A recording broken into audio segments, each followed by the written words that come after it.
Nick, how are you, my man? I'm good, mate. How are you? That's good. I'm excellent. It's a great, what is it, Friday morning. We're at Sam's Corner Cafe. Shout out to the team. I think the little promo last time was like, if you mention the Conscious Podcast, you get a free coffee. Look, I don't know if that works, so you can come in and say it, but it's great coffee here. Yeah, why not? You're from Adelaide, so you've come over, and that's where we're like, we've got to catch up. You did send me a message and I didn't see it.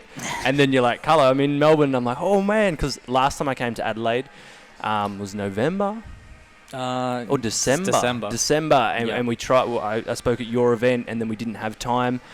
So this has kind of worked in perfectly that we're in the same spot. I've just moved here and now you're here. And I was like, why not? It's all aligned. Well, yeah, what better way to spend a Friday morning than with a good mate? Exactly, having a chat. Yeah, what's been happening? What's been happening in your world? Yeah, I mean, the past few days just been here in Melbourne at a coaching workshop for 2 days. So learning heaps about marketing and mindset, goals, values work, which was awesome. It was good to get clear on them again. It's been a while since I've done them, and had some really good, I guess, revelations. I don't know if that's the word, but we'll go with it. And it was just cool to do that again and touch base with some planning and not just like for the past few months it's been just taking action. It was, you were running your business. Yeah, exactly. So the coaching business, just started a program back in December, which you spoke at, and it's just been putting one foot after the other. So it's good to like sit back and like review 3 or 4 months and be like, all right, what's the next plan of attack? And I feel like I've got that now. And now I just want to get back to Adelaide, but I'm here for another about 3-4 days. But you got some time with the wife, so I do. So enjoy that. She's literally on a plane right now, coming over. So we're going to spend a few days together, celebrating our anniversary. It's my birthday next week. So it's going to be a good few days together. Amazing. I'll just move this a little bit closer. Cool.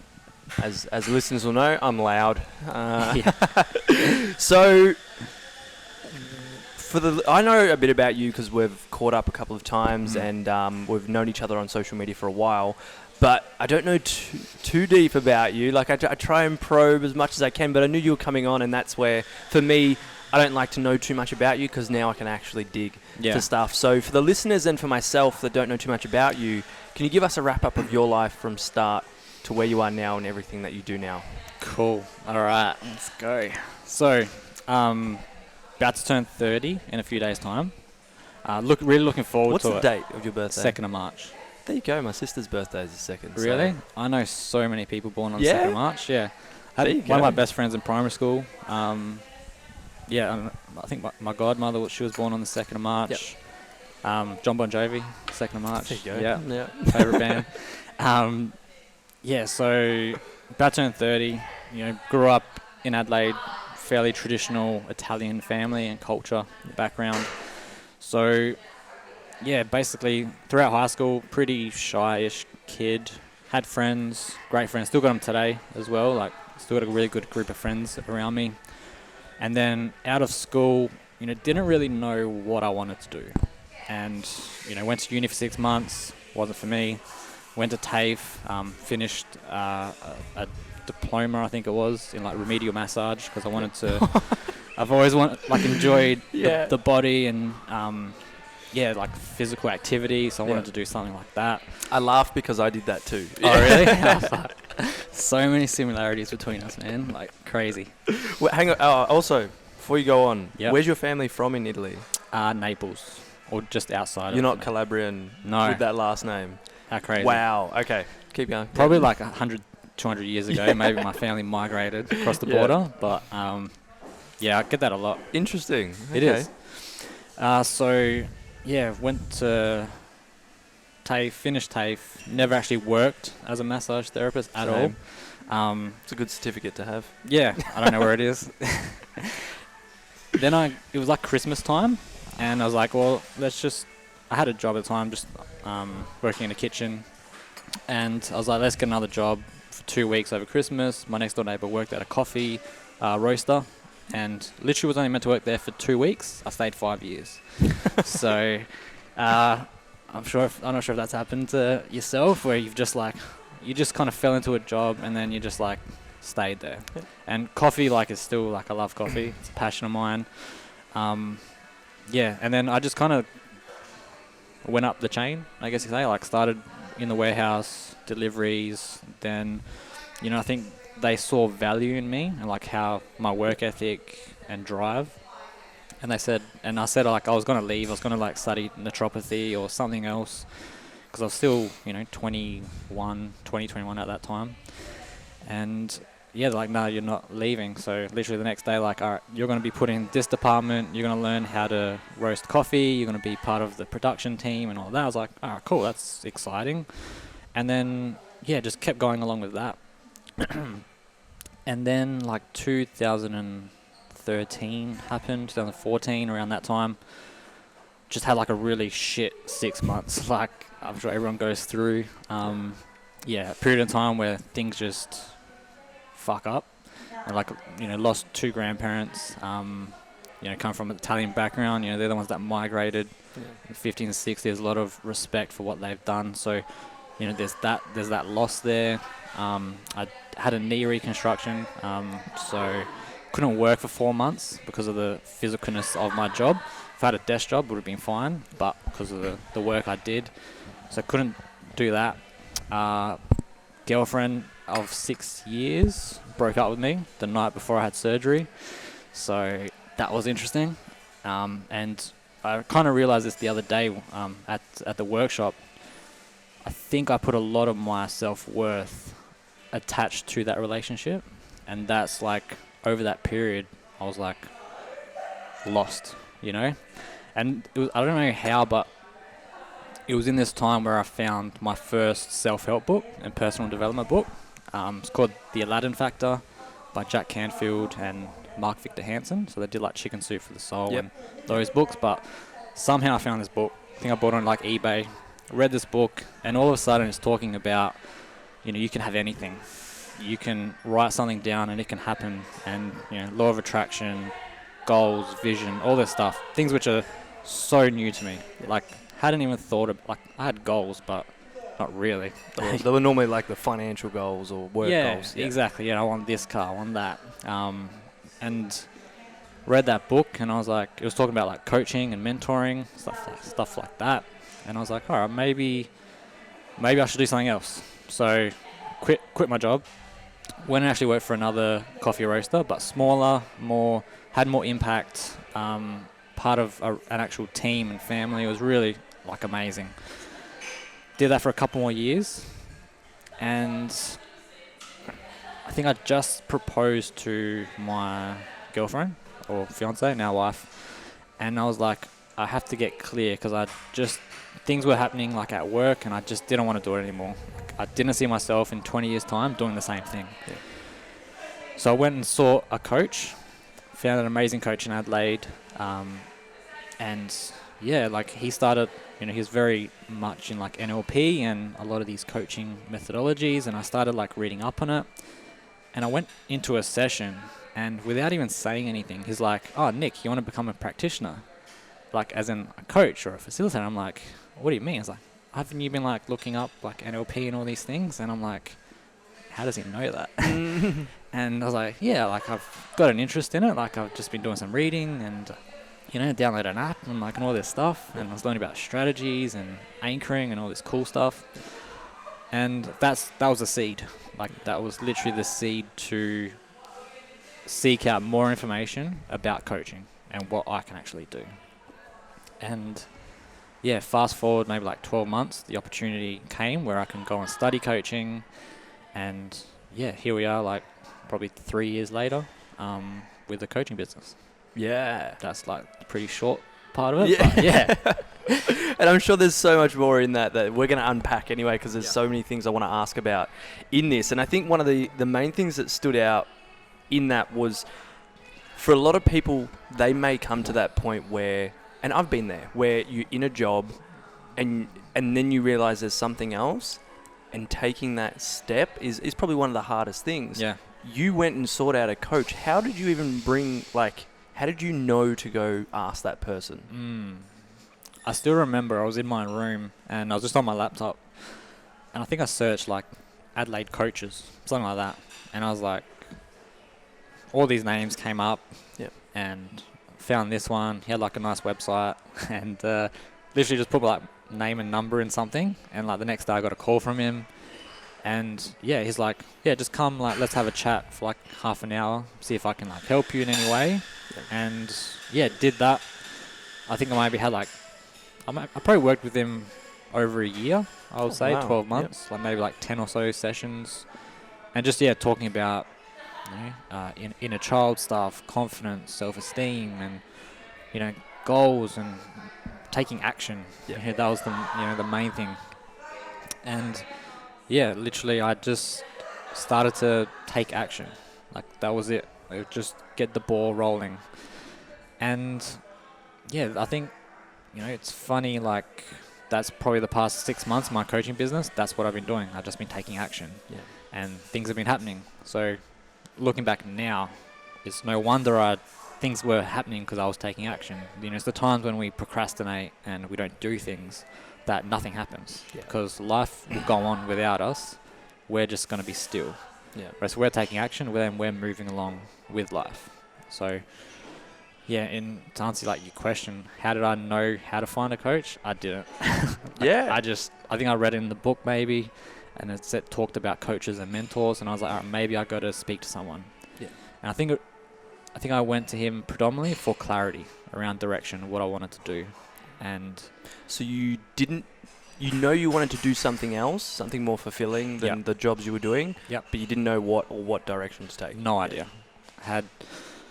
Hand up if you can relate to that, anyone. Yeah, exactly. So just had no idea what I wanted to do. Yeah. And, over maybe 12 months, I applied for different roles and jobs. Like, I applied for the Defence Force, a few other things, and none of them like eventuated. Mm-hmm. And then I got married in 2018, March. Yeah, March 1st, 2018.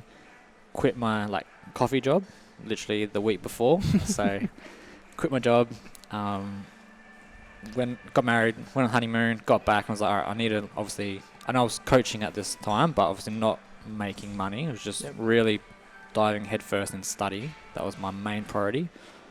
So then got a job doing door-to-door sales, did that for 18 months or so. And then that's when things started to happen, because I was meeting people in my sales job that were ambitious, that were motivated, that had goals, that had vision. And I'm like, where have these people been all my life? Like, I've now got like this awesome crew around me who actually want to have an impact, and in Adelaide it's very hard to find those people. Mm-hmm. So it's awesome to, be in groups that I am that have this ambitious, meaningful purpose, impact that's happening, like with yourself and Ryan and all these guys. So I love being a part of these groups that I'm in. And the main thing was just take action. Yeah. And it'll just come in. That's awesome. What were the benefits? Okay, obviously it's getting clarity, but what were the other benefits of having someone mentoring you or coaching you at that time? Just to know where to focus my energy. Yeah. I think that would be the main one, because when you seek a coach, you're lacking something, like whatever it is, direction, self-esteem, confidence, whatever it is. And even if you get a business coach, like, you're lacking something, So, I already forgot your question. What are the benefits of getting a coach at that time, or a mentor to guide you? Yeah. So, because then you don't have options. You don't know what your options are. Yeah. A coach will give you options. They will ask you questions in a way which gets your mind thinking and giving you awareness of something that you haven't realized yet. It's so simple. Like, I was on a coaching call last night with one of the guys, and he hasn't been over this week. He hasn't been doing his meditation and primer ritual for like 4 or 5 days. So his routine. Yeah. His routine, and like what I teach is like there's mind, body, and spirit in life. You got to touch on all of those to be fulfilled, successful, all those things. Mm-hmm. And he's very good in body, in physical. Like, he's achieved a lot. But when it comes to mind and spirit, he's lacking because he hasn't seen the worth in spirituality and meditating, all these things, and that's the reason why he hasn't been doing it. But then we're able to, like, you know, as a coach, it's my job to ask questions, and I was like, well, you know, where does this come from? And we're talking around emotions, and you know, we brought it back, and he comes from an Italian background as well, and we took it back to, you know, he struggled as a kid to express his emotions, and whenever he was confronted with something that pushed him, you know, like, you know, I don't know if did you ever get smacked as a kid? Yeah. Yeah, 100%, same. So, although my parents and grandparents will deny that they did, it was yeah. Did you get the wooden spoon? Yeah, 100%. So I came out alright. Yeah, no, same. Yeah, like, I feel like I'm alright. A few scars, that's alright. Yeah, back of my head hurts, but so his grandfather would smack him, right? But he would be stone cold and almost be like, "No, you can't affect me." As in, whereas his sister would like cry and be over the top emotional because he was getting the how deep do you want to go? Balls deep. Done. I like it. So we're talking about this situation that's occurred, and you know, he since then he's put up this like strategy that emotions, and when someone is triggering us or affecting us, that it doesn't affect me. So all the emotions that he's resisted, suppressed, like, you know, all of those things, which is common for guys to do. Yeah. You know, females do suppress certain emotions as well, because, you know, like when I went over with in the event, like the society's like expectations of emotions, what's acceptable. So, you know, since then he's just put up this wall that emotions don't mean anything. And he's attracted 2 partners in his life that are very overly emotional. Mm-hmm. And I was like, how beautiful is it that you've attracted 2 females in your life who are teaching you? Yeah. And that brings me back to like my first coach. When I met Steph, you know, she's the same. Like, she's very not emotional, but she shows her emotion. Very, very, you know, feminine. Probably. Yeah, exactly. Yeah. Just that feminine energy. Whereas myself, masculine. Yeah. Probably why I coach guys. Yeah. But, you know, she's my biggest teacher. And that's like something which I learned from my first coach, is like your relationship is your biggest teacher. Your partner's your biggest teacher.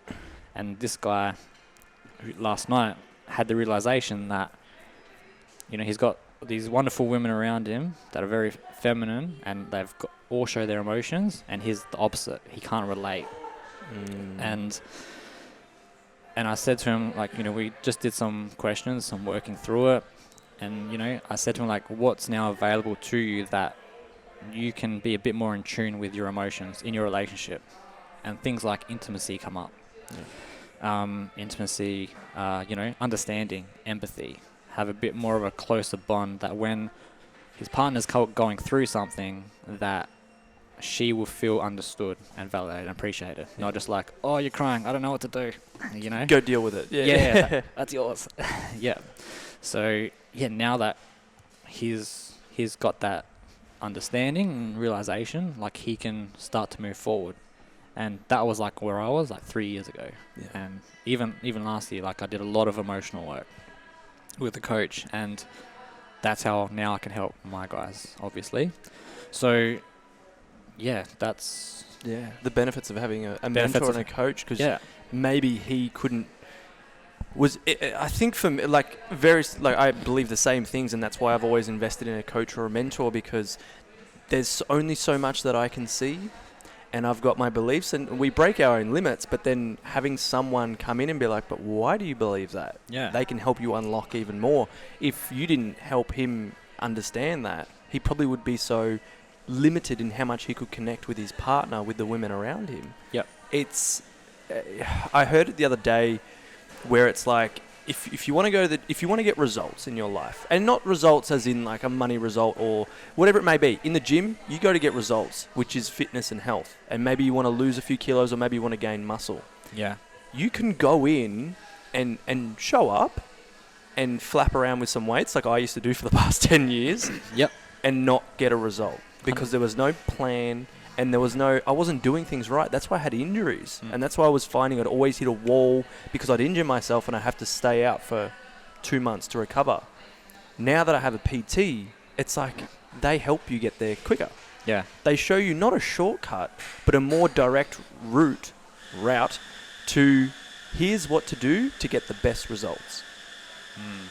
And 100%. here's the beliefs that you need to switch, because maybe it's like, I can't have a six-pack because blah, blah, blah, blah. And it's like, no, well, it's actually this. We just need to change your mindset on that. It's unlocking those things. And I think it's incredible what you do. And seeing you do what you do when I came to the event was awesome. And you've spoken on my program. It was about the energetic upgrade that you can access at any time, which is so, like, that's a whole nother podcast. Definitely. Yep. Which will come out on my next podcast coming out to preview it.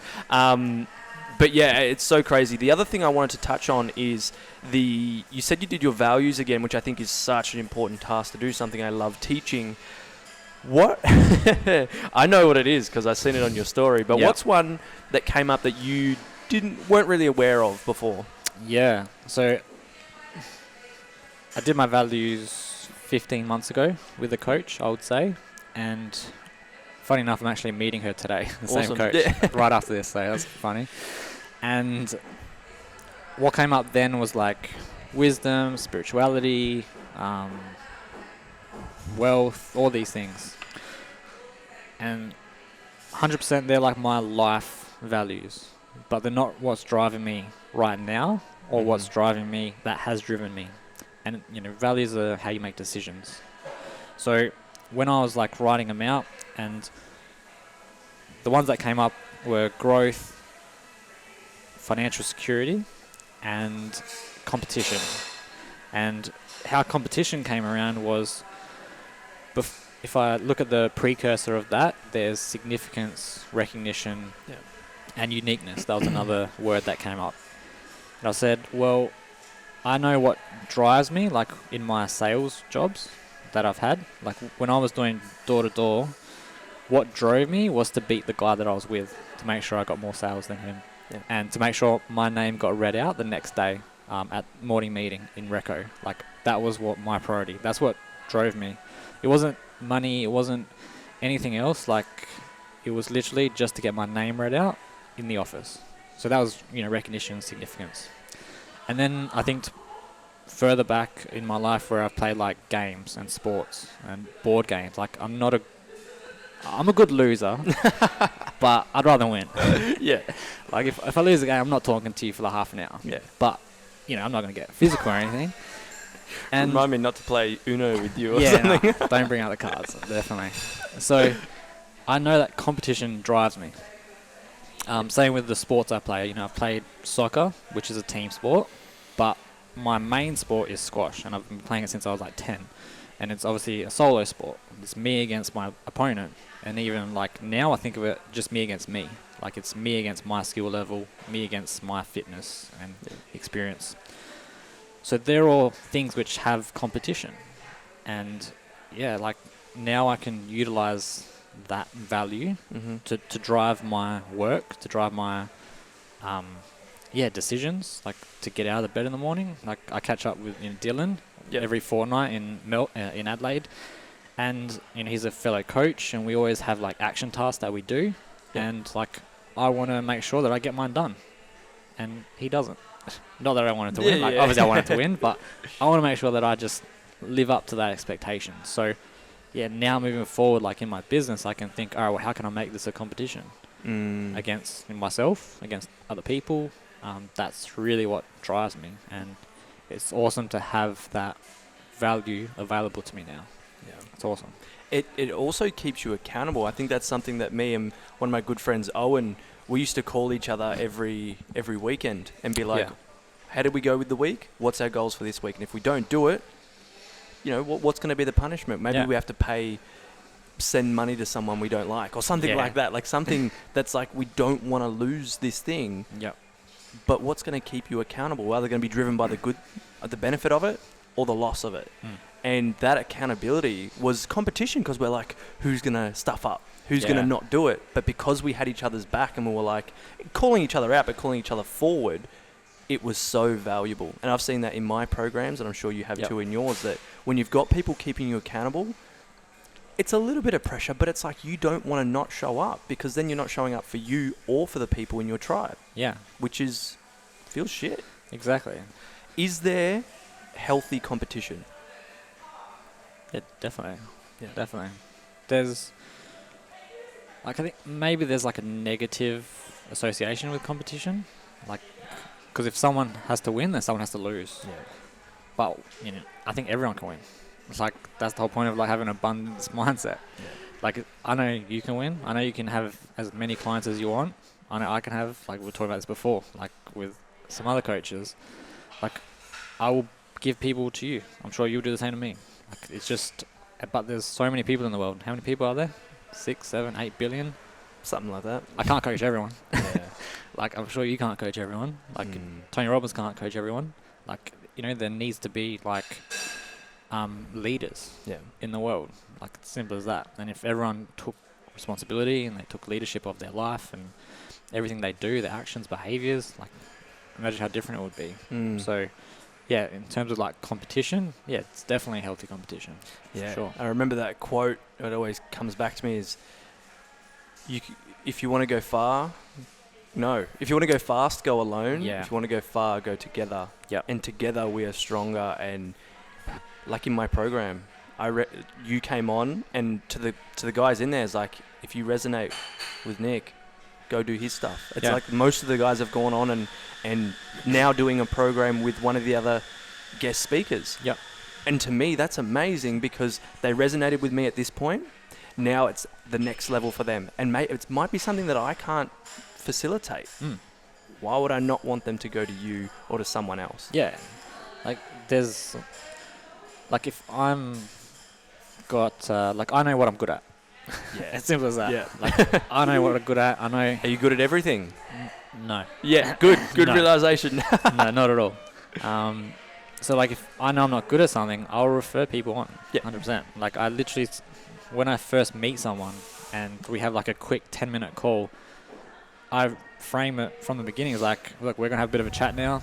If I think you're right, if you're right that I can help, then I'll talk to you about how I can do that.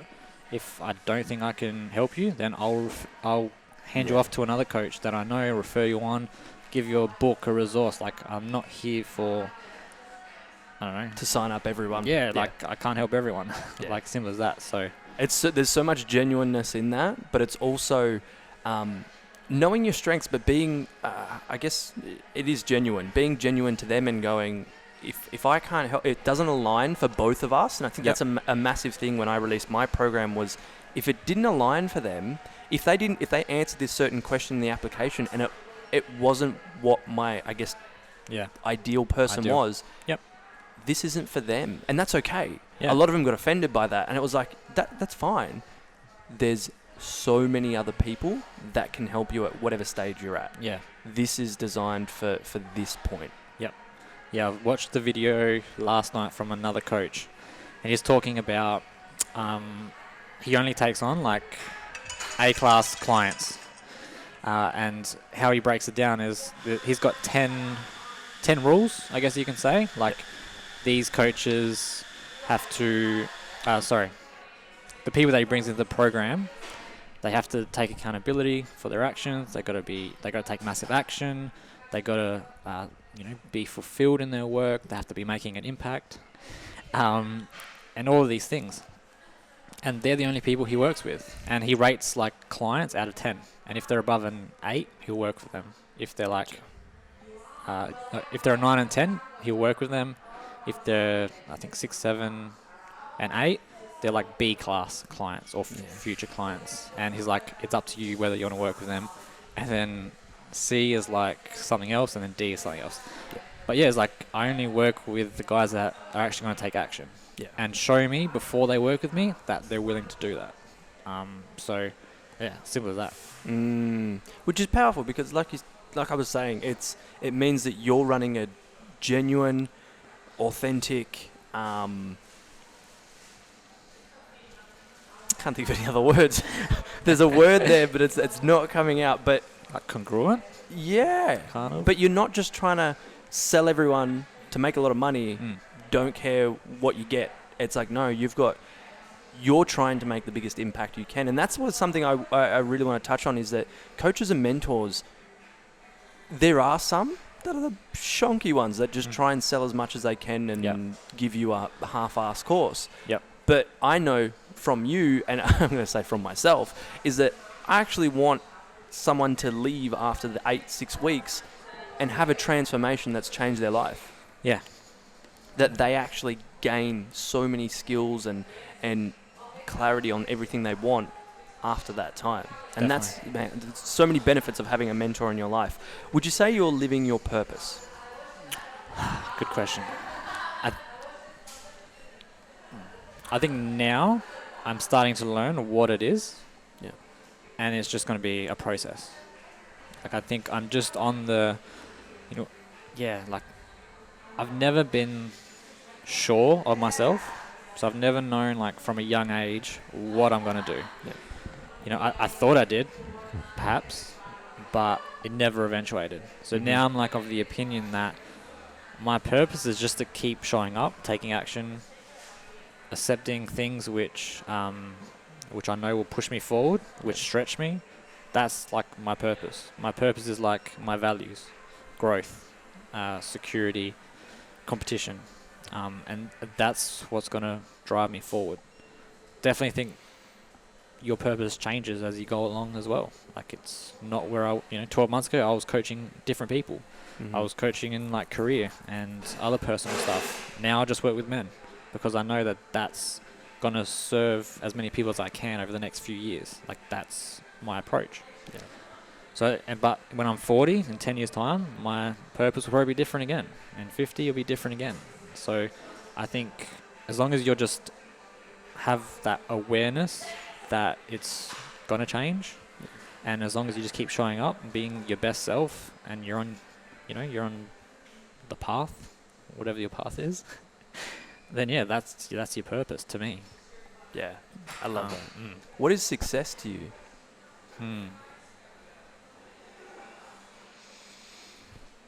Good one. I think success is fulfillment. Like doing fulfilled work. Like, that's success. Because, like in my course, I talk a bit about, like, taking guys who are very ambitious and goal driven, but then turning that into meaning and fulfillment and self-worth. Because we always attach success to our self-worth and achievement. And I think success is, like, just waking up every day and having the energy to go do something, whatever it is. Like, that's success. Like, success isn't the car. Like, I'm sure everyone by now, especially people that listen to this, like, hopefully you've understood the lesson that success is not financial. Like, not at all. Like, this week I felt successful being around other coaches and, having conversations like this. This is success. This is, like, fulfilled. Like, this connection that means something. And I think that's what success is. I love it. Tony Robbins quote, success without fulfillment is the ultimate failure. I'm pretty sure it was, or the ultimate disappointment. I think it's failure. Success without fulfillment is the ultimate failure. And it's, like you said, you can have all the money, you can have the car, you can sit in your Tesla Model X, but if you don't feel good inside and fulfilled, it's a good piece of metal that drives you from A to B. I mean, how many more examples do we need of people that have been successful that take their own life, who abuse substances, who self-sabotage? Like, it's obvious now, and there's a massive shift definitely happening in the world. Yeah, definitely. And I think even from your point of that success is find those things of fulfillment and do them first. The rest of whatever happens externally and you gain, amazing. Yeah. So how can people find fulfillment? How can they be more fulfilled? Yeah. I teach a small little topic in my course, and it talks about finding pieces of joy in your day. So write a list of 10 things which give you joy. It could be being in nature, it could be working out, could be connecting, speaking, like whatever it is that gives you joy, do more of that.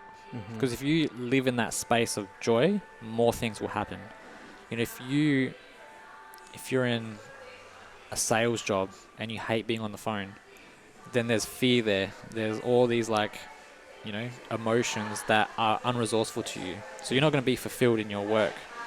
But if you, like for myself, I like competition. So if I'm in a sales job, then I'm going to be competing against the person, next to me, making sure that I make more dials than him.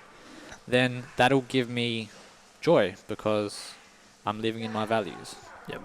So, to find fulfillment, take action on the things that give you joy, whatever it is.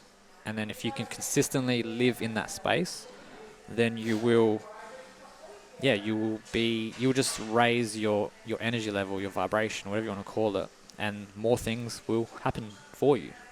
Like when you're stuck in fear, guilt, shame, all of those things, like nothing happens.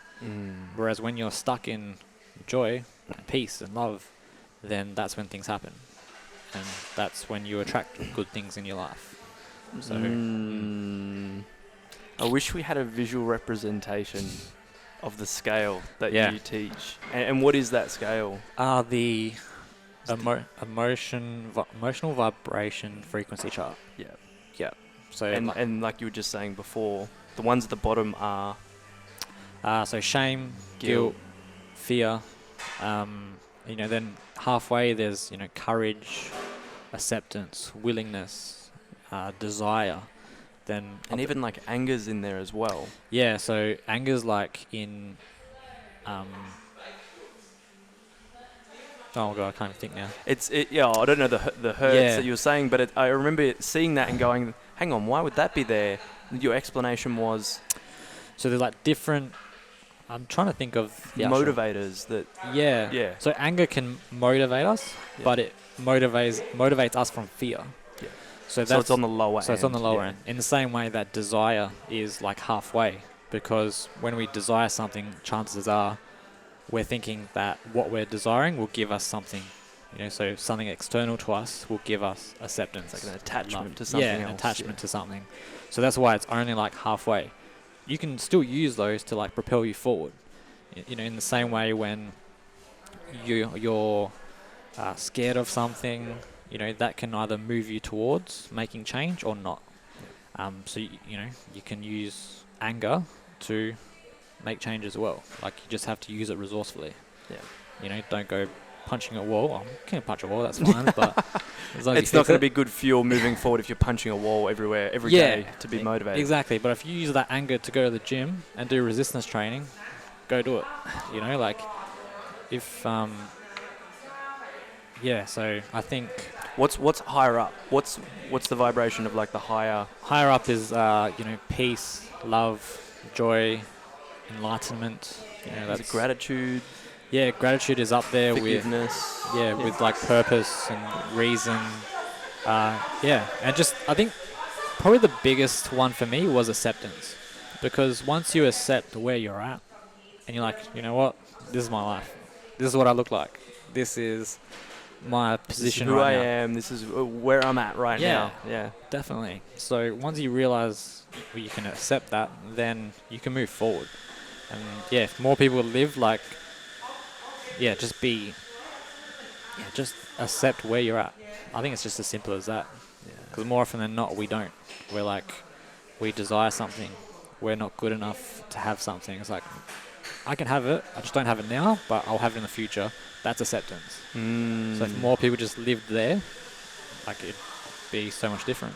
Yeah, and I think that's really important to touch on that, because it's like, we are enough right now and accept who you are right now, but you can get better. Yeah. It's not to say stay here right now and that's it, because we're humans. We want to grow and evolve. Yep. But we can have better. We can get better. Instead of, I think when you look at that chart and you go down the bottom, the lower frequency stuff, if we're holding on to stuff from the past and feeling guilt from what we did 10 years ago, shame about what we did 10 years ago, it's really just going to hold us back. Definitely. And keep us at a low vibration. And, consciousness is a high vibration. So we want to keep in the high. Like, guys, if you want to know more about this stuff, connect with Nick. jump into my program and Nick will teach you in week 6. Cheeky plug. No, I've got no program at the moment.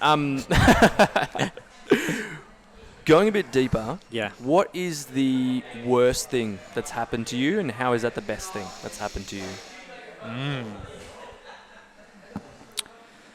I would say just going back to that time where all those bad things happened. Yeah. You know, like, my my ex-girlfriend, she broke up with me. Thank you. She broke up with me because she didn't find me sexually attractive anymore. So Oh, that's always great. For yeah, your it's ego fantastic. And, yeah. like, I felt so amazing after that, and have that happen to me, like, literally next day I'm in surgery, like, couldn't walk, nothing. Like, to be alone, that was tough. Mm-hmm. But I found, I think, solitude being by myself. Like, when you have a knee recon, there's heaps of rehab involved. Like 3-4 times a week, I'm doing hydrotherapy, physio, every hour. Like, I'm doing stretches, like, on the hour. So I had to spend that time with myself. Yeah. And, by doing that and showing, like, the growth of, like, where I was, like, the first day, they literally get you out of bed, like, walking after surgery. So it was a really cool metaphor, and to go through that, to grow, and reading that book as well, like, along the way, and not having to work and worry about any money and things like this. Yeah. It really, like, that was the genesis. Like, that conversation, like, with her was, because after that, to go into my thinking, I read that book, and I literally wrote down things that I want in a relationship, and how my future wife would have to, like, look, and all these things. Like, I got really specific because that's what the book taught me to do. And things like, she has to be active. Did it also go through, like, her values and what you'd value together? Yeah, definitely. So she had to come from, like, an amazing family. Had to get along with their family and parents. There had to be no resistance there. She had to be certain things, right? And then I just put it out there and just did my thing. And then 6 months later, like, I met Steph. And that was, like, probably took me, like, 6 or 12 months after we were in our relationship to realize what had happened. Mm-hmm. I was like, oh shit, like, if I can manifest, attract, whatever, at that stage I didn't know what that was. But, like, I literally wrote this down, and now I have Steph. I was like, oh cool, maybe I can do this for other things. And once again, that was the catalyst of just being involved in awareness and things that can actually happen when we put our mind to it. It's pretty cool. What an amazing thing to come from, obviously, some pretty shitty moments, but seeing the perspective on what it then gave you, what it taught you, and that's why I love that question. What's the best advice you've ever been given? Oh, I can't remember who said it. Might be like an Instagram quote or, like, meme or something. Where I get all my best advice. And it was like, you're not as important as you think you are. Mm. And I read it, and I was like, what do you mean? Like, I'm important. What did that do to your ego? It was like, no, I'm like, fucking important. No, fuck you. And then I was like, all right, let's think about this. And I was like, all right, well, if I'm not that important, then who is important? Well, no one. No one's important. Well, if we're all in the same, we're all the same. Like, literally, we're all the same. And I was thinking about this quote, and then I was, like, thinking, well, I was thinking of things which I've gone through which has stopped me from doing something. So fear. Things like what other people say about me. Yeah. Gossiping, going into my new career, starting a coaching business. There's so much negative shit going on. If I don't rock up to this party, what are my friends going to think about me? The thing is, my friends don't give a shit. They probably even know I wasn't there. that's why I'm not as important as I think I am. Yeah. We think to ourselves that we're the center of our universe. Yes, we are, but we're not the center of other people's universes. They're the center of theirs.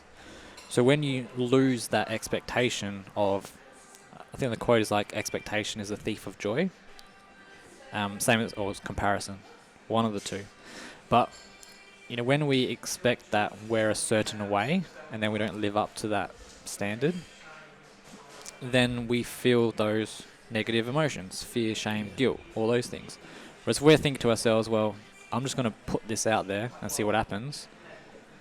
And people are going to like it. Some people aren't. Who cares? Like, I think it's just as simple as that. So that's probably, you know, a quote which has driven me forward, that no one actually cares what I'm doing. Like, no one cares. As much as we think they do. Yeah. As much as I know, like, you know, even, you know, yesterday was in like a marketing workshop, and Ricky, the guy presenting, I could just see like the energy that he was putting out. And his biggest piece of marketing was this blog post around 7 things he learnt from a free plus shipping blog post he did. Got heaps of traction, but he did it for himself. He didn't do it for other people. He said, I'm just going to write this. It's so valuable. If people get something from it, they'll get something from it. But he just wrote it, put it on his website, and then even now he still gets like leads from it and progress. But he just put it out for himself. Yeah. And I think that's what we need to do, is like, we just got to put things out for ourselves, not for other people. And yeah, I think that's kind of relates to that question as well. Yeah, and I can relate to that in terms of what I put out on social media now. Like all these quotes, it inspires me. Me being able to share that is me expressing who I am, for me to get it out on paper. If I kept it all in my head would explode. So me getting it, not on paper, digital form, me getting it out there, if it connects with someone, great. I'm not doing it to make sales. Yeah. I'm doing it for me, and if people like it, sweet. If they don't, it doesn't bother me. Yep. I'm not placing that attachment on it. And yeah, I think there's so many great bits of advice in there. What advice would you give your 16-year-old self? 16. Wow. What was that, year 10, year 11? Far out. I'm not sure, to be honest. Like, it's a really good question. I'm just trying to think, like, what was I going through back then and what was in store for me. Obviously, everything works out perfectly. Otherwise, it wouldn't have happened. Simple as that. You know, life gives us the lessons that we need, not we want. I guess one thing I would just say to that kid, literally, like naive as anything, I would say just do things for you. Like, that's it. Just, if you want to go out on the weekend, go out on the weekend. If you don't, stay home. Yeah. Like, if you want to try something, try something. You know, don't always do things because it's expected of you. You know, don't go to uni if you don't want to. Yeah. Don't go down that path. You know, you already know it's not for you. Like, I knew from a young age that a 9-to-5 job wasn't for me. Like, I knew it from like 13, 14. And I went down that path, stupidly enough, because I just didn't trust myself. I didn't trust, I just didn't have that confidence and self-esteem to do something on my own. Now I do have that, you know, and I had to learn the lesson. I just, you know, you can say you want something, you don't want something, but you have to go through it. Like, it's easy for me to just write those things about my future partner on paper and then not live up to that standard as well.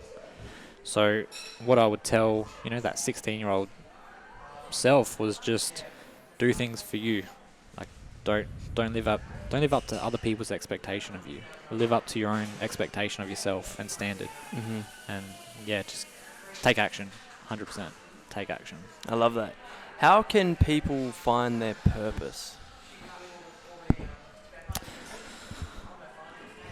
Doing things. Taking action. I think action precedes clarity. I think that's the quote. So action precedes clarity. Yeah. Does that mean action comes after getting clear? Action comes before being clear. Yep. So if if you want to change jobs and you're like, oh, I'm in this job, but I don't know what to do. I don't know what I'm going to do next. And I'll be like, well, have you looked for other jobs? Have you researched them? Have you tried another job? Like, have you written down what you want from another job? Those 4 things are action. Yep. Or writing what you want, is that clarity?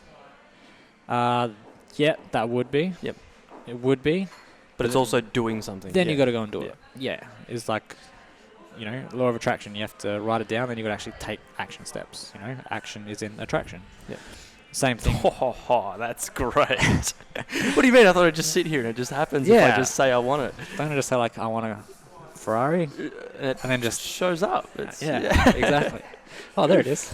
It's like that on The Secret. They were talking about, I can't remember, like a kid wanted a bike or something like that. And then all of a sudden the bike appeared. It's like, yeah, okay, sure. Thanks.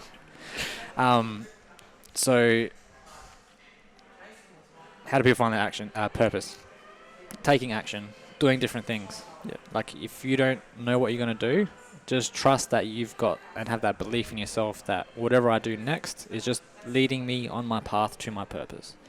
Whatever it is. And try new things. You don't know what you're going to like. You don't know what food you're going to like if you don't try it. You don't know what sports you're going to like. You don't know how amazing your body's going to feel on a different diet or lifestyle. So just try things and see what works. And just have the belief that it's going to work out and you will find it. Don't get stuck in your head. Don't intellectualize stuff as well. Like, be a bit more like in your heart and emotion and energy. Because that's where we really should be living, but we're too much in our head and intellectualizing things. Yeah. And I think that's where that quote comes from of, you're not the most important, you're not the most important can't even say it. I can't remember it now. You are not the most important person. Yeah, you're not the most important person. Yep. Yeah. Because when we think that we are, we're intellectualizing it.